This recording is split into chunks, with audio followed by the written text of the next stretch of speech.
susian. Kasi po na anong accident ito, nasira yung susian. Kaya pinalitan ko ng susian ng Suzuki. Kaya hindi siya fit dito. Yun ay papalit mo no?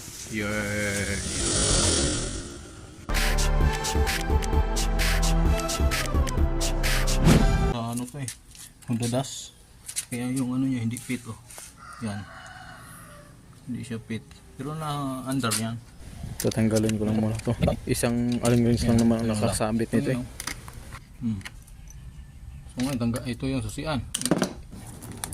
Sirain na natin kasi dito lang pala yun. Mura lang to, mumurahin lang binibili ko. Unahin muna itong cable sa lock ng upuan. Yan, ganyan. At higpitan natin itong isang screw para medyo sigurado. Kailangan mauna yung ano sa lock sa upuan. Yan, tumutunog na yung upuan. Yan, nasikip na. Temporary lang. Yan, ginawa ko na ng connector para ito, kukunik mo na lang kung saan yung brown.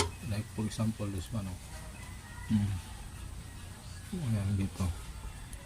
Yan. Susiyan natin. Ito, first time na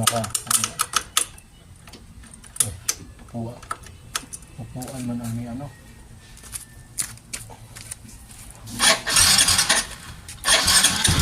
Yan, wala. Okay na tayo. Okay na. Maganda na, balutin na lang. Diba? Balutin lang natin. Hindi ko nakikita na, basta mandar na, yun ang importante dyan.